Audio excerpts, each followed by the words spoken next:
In most of the vegetable gardens that I manage, I grow a wide variety of different crops, and I plant it in such a way so that I can harvest a lot during the abundance of summer and also have some vegetables available throughout the year. This diversity of crops makes it more complicated to manage the gardens, as well as increasing the amount of work that I have to put into the gardens over a longer period of the season. In addition, lots of the crops that I grow require regular harvesting and attention, especially during the summer and autumn. 3 years ago, when I had the chance to set up a new garden, I wanted to try something different. I saw this garden as a design challenge, an opportunity to combine the specific choices of vegetables with different methods of crop rotation, fertility management, soil cultivation, and weed management into a fairly simple and integrated method, which would produce a lot of food with a lot less work and attention needed. It's interesting to look back over the past 3 seasons and to examine how well this simple garden has lived up to my expectations as a useful gardening method in the right contexts.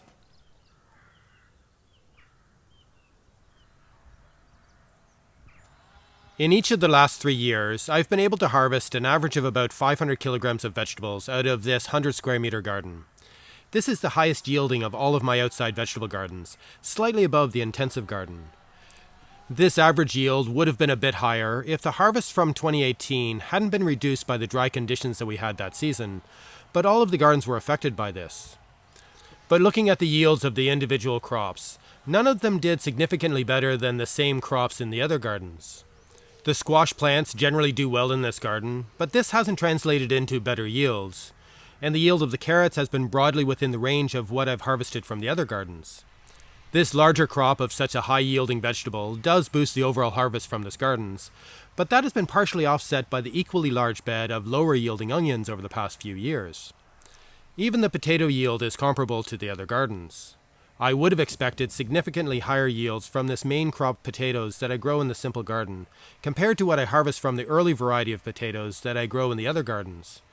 But a poor choice in varieties and a few other factors has reduced this yield, but it still is a respectable harvest. The yield from each of the individual crops hasn't been remarkable when compared to the other gardens, so that doesn't account for the higher overall yield of this simple garden. It seems that the higher yields had much more to do with the limited range of vegetables that I grow in this garden.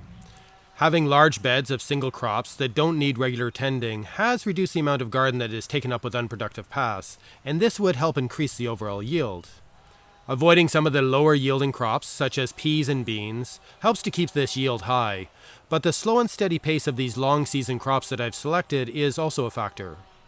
Or more accurately, over the last few years, I've not been so successful in keeping up with the planting of a succession of faster growing vegetables in the other gardens. Part of the higher yield in this simple garden was simply due to the fact that more of the ground was covered with plants for more of the season. Put another way, there's a possibility of significantly increasing the yields from the other gardens if I can put in the extra work to keep up with the plantings, as well as improving the methods and my skills. But with the simple garden, it's much more about refining the methods in order to improve the yields, not necessarily adding more work. This is a relatively new garden compared to the others, and it can take time for the soil fertility and organic matter to build up adequately. In the first season, there was a possibility of increased yield by taking advantage of the existing fertility in the fallow ground, which is often the case with new gardens. Since then, the sheet composting method that I've been using as the main way of adding fertility to this garden seems to be working well for the squash crop. I started using this method of composting on the surface of the soil by adding a pail of compost material from the house every few days and then covering it with ground cover material. I've also added huge amounts of waste apples and even dug out and added an existing compost pile that had only partially decomposed. It is a hassle to have to remove the ground cover fabric every time I add a bucket of material, but this saved me from having to build a separate compost pile and then to move the material again. I was concerned that the squash might have been using up most of this fertility, and there wouldn't be enough leftover minerals in the soil for the potato crop the following season, so I've been adding chicken manure pellets to top up the fertility. This is a fairly easy task and not so expensive, but I do wonder how necessary it is or how well the garden would produce without this fertility top-up. Last year I also did a detailed soil test of the third of the garden after the potato crop was harvested. The results showed a significant deficiency of sulfur, sodium, and boron in the soil, and that it could use more phosphorus and potassium. I added amendments to increase the concentration of these minerals in the soil before sowing the carrots and onions, though I'm not sure what effect this had, as I didn't leave part of the garden unamended as a control. This season I plan to test the soil before the potato crop, as correcting any fertility imbalances that there might be after a season of sheet composting seems to be a better option. Hopefully this will correct the mineral deficiencies that were apparent in the leaves of some of the potato plants last year, and still benefit the carrots and onions the following season. It will be interesting to see how the levels of soil fertility and organic matter evolve over the next coming years, with this rotation of sheet composting followed by remineralization of 1/3 of the garden each season.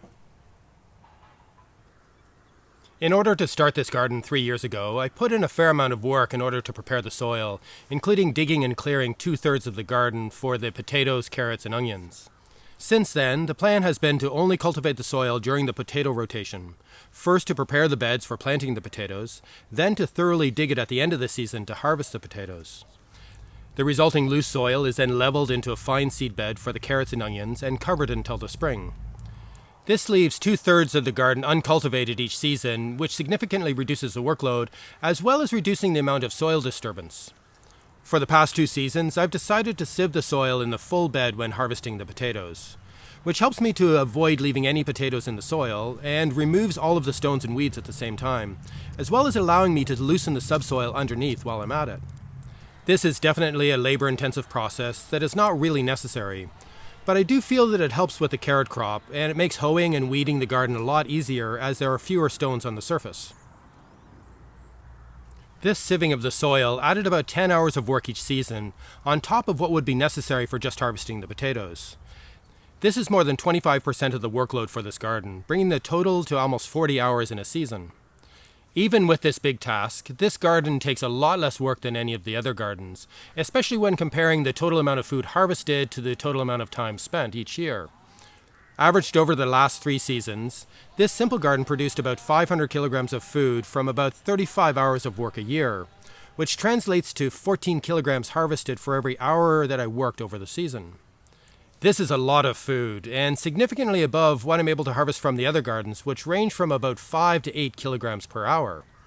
This will only improve when I don't have the extra work of preparing the ground and sieving the soil, and could perhaps even get above 20 kilograms per hour.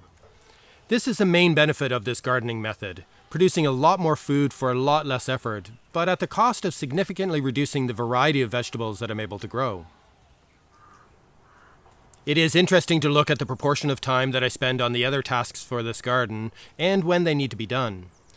Sowing the crops takes the least amount of time, and watering takes very little time now that I have a much better watering system. Adding compost and fertility amendments takes roughly 3 hours over the year, and the same amount of time is spent weeding and on general maintenance and management of the garden. Caring for the crops took a total of almost 7 hours last year, which included protecting the young squash plants from the cold winds, thinning the carrots and protecting them from the carrot root fly, as well as earthing up the potato plants. Most of these tasks need to be done from May through to the middle of July, which is about the same time that most of the watering, weeding, and sowing needs to be done. So this is a busy period of time in the gardens, with most of this work being relatively time sensitive, and the success of the garden depends on doing this work when it needs to be done. Of course, this is the same with all of the gardens, except that this time-sensitive work is spread over much more of the season. Harvesting onions is the only real task later in the summer, and then harvesting the squash in the autumn. The larger tasks of harvesting the carrots and the potatoes is less time-sensitive, and this coincides with the extra work of sieving and preparing the soil. With my soil type and the climate that I'm growing in, this work can be done from late autumn and throughout the winter, so long as the soil isn't too wet. The task of adding material for sheet composting is perhaps the most flexible, and can be done at any time after the carrots and onions are harvested, up until the squash plants have started to fill out the bed. Overall, this simple garden method has surpassed my expectations. It's produced a lot of food, and with better management varieties and skills, as well as good weather conditions, the total harvest could be quite a bit bigger. I really like the sheet composting method as a flexible way to add fertility to the garden, and it will be interesting to see how the soil evolves in coming years, especially with the soil testing and remineralization. All of this will hopefully lead to healthier and more resilient plants that will produce even higher yields. Of course, the limiting factor of all of this is that I only get 4 crops to eat out of this garden, but they do provide a staple of vegetables from the autumn right through to the following spring, if everything stores well. I could diversify things a bit without changing the method too much, including adding beetroot and parsnip in with the carrots, garlic in with the onions, and even adding a row of early potatoes. Of course, this approach to managing a garden is not for everyone, but it could work really well in some contexts, including for people who aren't around to be able to manage and harvest the abundant fruiting crops in the summer and the autumn. For me, I'd rather grow a greater diversity of crops in a different kind of garden much closer to my house, and then to use something similar to the simple garden approach to grow all of the storage crops in a plot farther away that I need to visit less often. Overall, I think this has been quite a successful experiment into developing a different way for managing a garden, and I've learned a lot in the process.